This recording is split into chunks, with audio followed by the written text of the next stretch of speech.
Ohio lies within two geographic regions of the United States. The state experiences a humid continental climate featuring hot summers and cool winters. Precipitation is distributed fairly evenly across the year, with winter often bringing heavy snowstorms.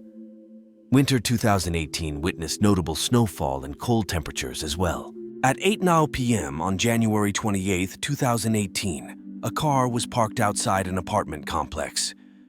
Emerging from the vehicle, a young girl with blonde hair briskly made her way toward the house, having just finished her shift at work. Clutching a bag of food from her favorite fast food restaurant and the apartment keys, she approached the door only to find that none of the keys on her ring would fit the lock.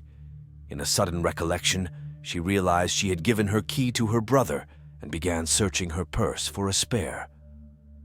Once located, the spare key finally opened the lock. However, as she turned, she heard an unfamiliar voice calling her name, and before she could react, a large male figure seized her and forcefully brought her into the apartment, the door slamming shut behind them. On January 29, 2018, the staff at Shaw Davis Funeral Home grew concerned when Rachel, their beloved assistant, failed to show up for work. Not only did she not answer her phone, but her absence was particularly unsettling considering her strong sense of responsibility towards her job. The office manager tasked a colleague, who was out on a delivery, to visit Rachel's apartment and investigate her absence. Despite knocking and calling out, there was no response from inside the apartment. Attempts to contact the apartment complex manager also proved fruitless due to the need for tenant permission to access the premises. Fearing the worst, Rachel's colleague alerted the police to her whereabouts. Upon entering the apartment, they found nothing out of the ordinary except for the presence of uneaten food on the table, a detail that struck her co-worker as unusual given Rachel's meticulous nature. Insisting on a thorough search in the presence of law enforcement, they aimed to uncover any clues that might explain her sudden disappearance. As he attempted to open the closet door during the bedroom inspection, he sensed something amiss. With considerable effort, he managed to force it open, only to be met with a horrifying sight. Hidden inside was the lifeless, bloodied body of Rachel. In response, Officer Frank Scani immediately contacted forensics, and the area surrounding the apartment complex was swiftly cordoned off. Within her own residence, Rachel Anderson's bound body was discovered in a bedroom closet. She had been stripped to the waist and partly wrapped in a blanket. Her head was covered with a shirt, and a black garment was tied around her neck, with part of the fabric used as a gag stuffed into her mouth. The victim was identified as the young 24-year-old female, Rachel Anderson. Rachel Nicoletta Anderson was born on January 28, 1994, in Warren, Ohio, to William Bill Anderson and Patricia Trish Anderson. Growing up, Rachel shared a close bond with her younger brother John, who was a beloved member of their family. She graduated from Warren Harding High School in 2012, where she excelled academically as a member of the National Honor Society and also showcased her athletic talents in soccer and volleyball. Despite her peers pursuing more conventional career paths, Rachel harbored a unique ambition from childhood to become a funeral director. This aspiration led her to enroll at Youngstown State University, where she focused her studies on mortuary science. Rachel approached her chosen profession with utmost dedication, earning recognition as one of the top students and securing a scholarship to support her educational journey. Following her passion for mortuary science, Rachel furthered her education at the Cincinnati College of Mortuary Science, graduating in 2016 with a Bachelor of Science in Mortuary Science. Upon completing her studies, she became a proud member of the Ohio Funeral Directors Association. Eager to embark on her professional journey, Rachel relocated to Columbus, where she commenced her internship at Shaw Davis Funeral Home. She approached her work with profound reverence, viewing it as her solemn duty to provide support and assistance to the grieving families. As her internship drew to a close, Rachel nurtured aspirations of securing a permanent position within the agency. However, her hopes for the future were cruelly shattered. A abruptly and viciously stripped away in the most brutal manner imaginable. Rachel's body was transported to the morgue for examination, while investigators diligently began interviewing potential witnesses. The autopsy conducted on Rachel Anderson's remains unveiled the gruesome ordeal she had endured on that fateful night. The young woman had suffered both strangulation and stabbing. She bore a deep laceration to her scalp, along with fractures to the base of her skull. The stab wound, inflicted with considerable force, had pierced the back of her neck, penetrating the left hemisphere of her brain and causing a fragment of her skull to break off.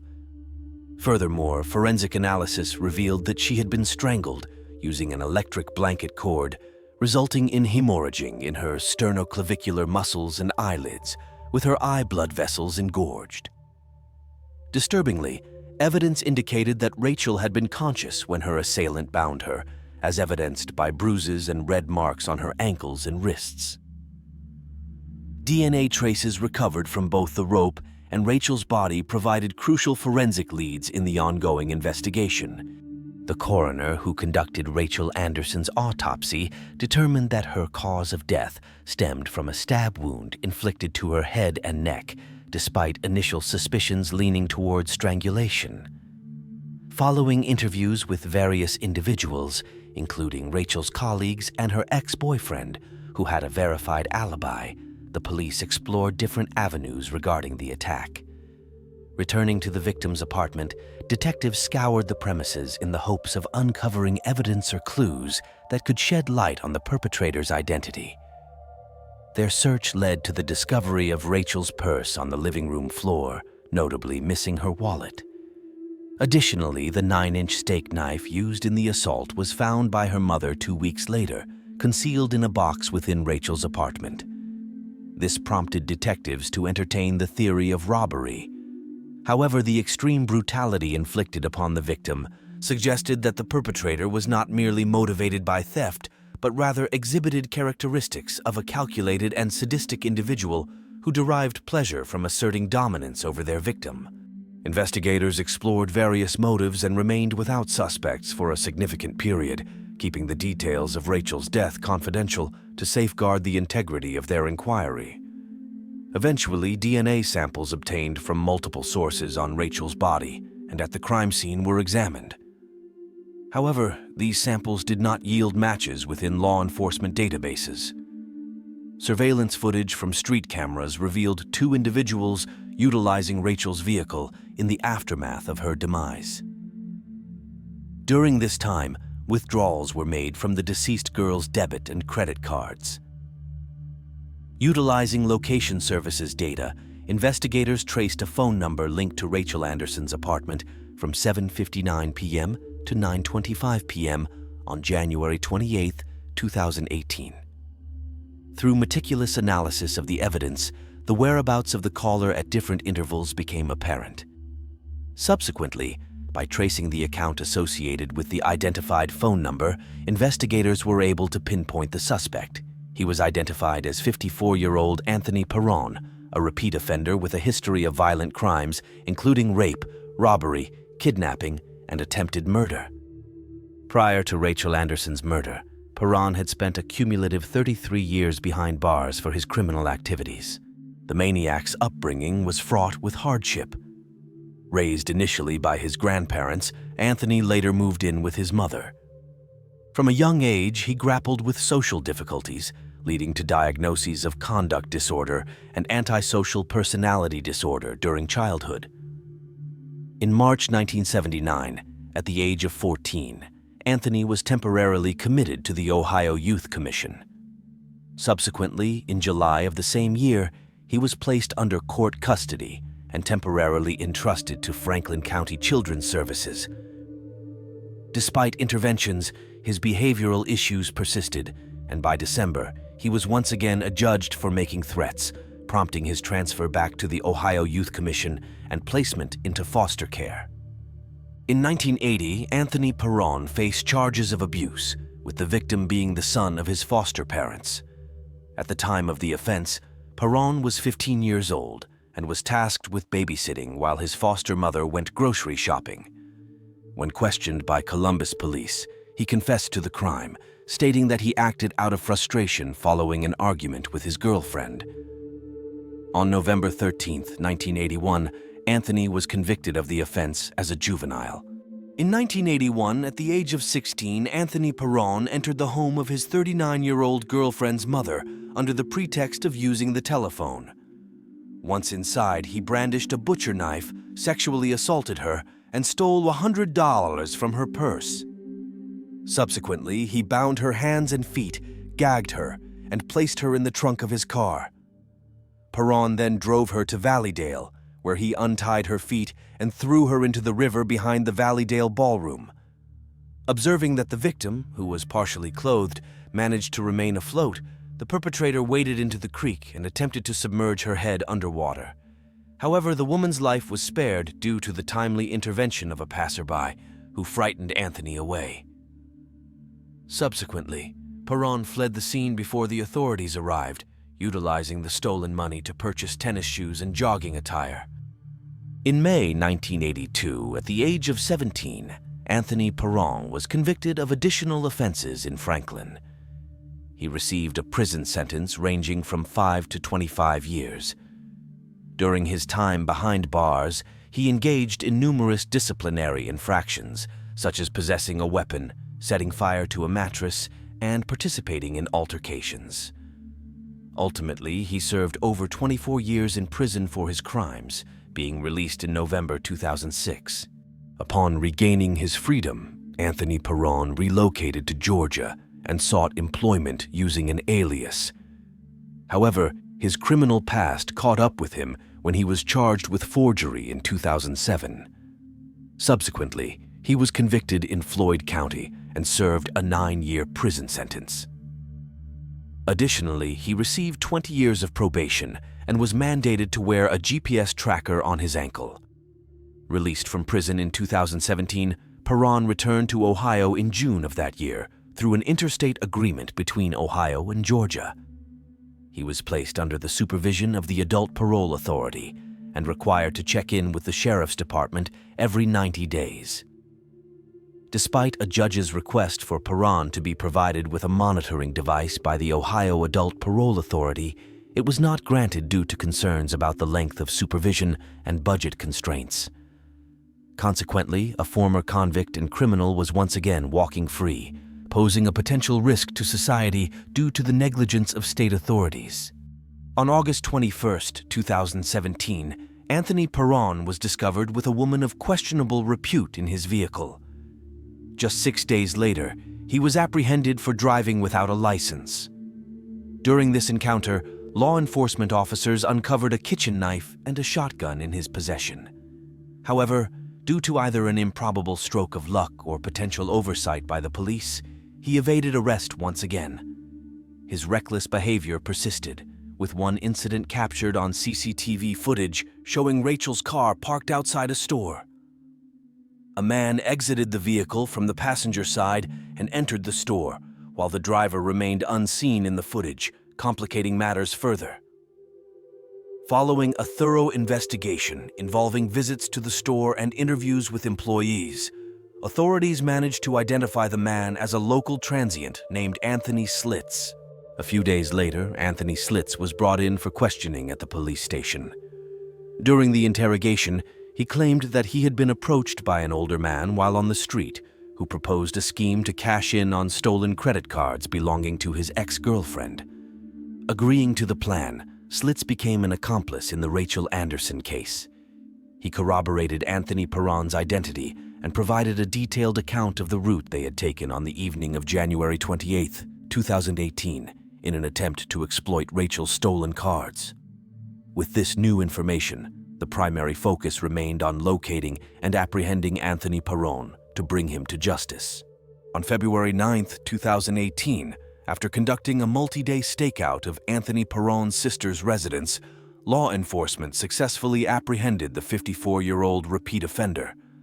Perron was charged with 9 counts, including aggravated burglary, aggravated robbery, kidnapping, rape, and aggravated murder, among others. On February 6th, the defendant raised a complaint to the judge regarding his legal representation, expressing dissatisfaction and requesting new attorneys. Anthony Perron, a repeat offender, seemed to be deliberately prolonging the legal proceedings. On Monday, February 10th, prosecutors presented expert witnesses, including a latent print expert, to elucidate the utilization of technology in identifying the usage of Rachel Anderson's debit card, both at the crime scene and elsewhere. Additionally, the defendant's sister provided testimony, revealing that he had given her Rachel's debit card under the pretext that it belonged to his girlfriend. Subsequently, upon learning from television news reports that the card actually belonged to the victim of the crime, she became aware of the deception. Testimony concluded on Tuesday, February 11th, with the medical examiner affirming the presence of Perron's DNA at the scene. Additionally, insights regarding Rachel Anderson's injuries were provided by a forensic pathologist and a deputy coroner from the Franklin County office. Throughout the courtroom proceedings, a detailed timeline of Rachel Anderson's final days was meticulously reconstructed. Rachel marked her 24th birthday on January 26th and 27th, 2018, with festivities commencing on the 26th when her brother John journeyed from Warren to Columbus to join her. The following day, Rachel accompanied her brother to the residence of her friend and co-worker, John Kennedy, where a celebratory gathering in honor of her birthday took place. Following an evening of merriment, Rachel and her brother stayed overnight at their friend's residence. The subsequent day, Rachel departed from there directly to her workplace, leaving her apartment key in the possession of her brother. However, on the 28th, John inadvertently took the key back with him to his hometown upon his return journey. Around 1 p.m., Rachel reached out to John Kennedy, who possessed a spare key to her residence. She arranged to retrieve the key from him. Later in the evening, approximately 6:30 p.m., Rachel conversed with her mother before collecting the key from Kennedy. Due to the locking mechanism of her apartment door, which required a key for exterior locking, Rachel left it unlocked. Following this, she enjoyed dinner at her preferred restaurant and arrived back at her residence around 7:30 p.m. It was then that she encountered Perron waiting for her outside the apartment. Tragically, he abducted Rachel, transporting her from the ground floor to the upper level. Employing brutal force, he immobilized her, binding her feet and ankles with a hairdryer cord, securing her hands with a belt and blind cords. Subsequently, he used a curling iron cord to silence her cries, along with gagging her. Rachel was coerced into divulging her PIN numbers, subjected to torture and exploitation. The perpetrator callously strangled her with an electric blanket cord, inflicting additional injuries such as blunt force trauma and a head wound. Concealing her body in a closet, he left her unclothed below the waist, the electric blanket cord around her neck, and fastened to the door handle. Departing the scene, the perpetrator absconded with Rachel's vehicle, exploiting her bank cards for financial gain at various Columbus establishments. Notably, the defense chose not to present any witnesses.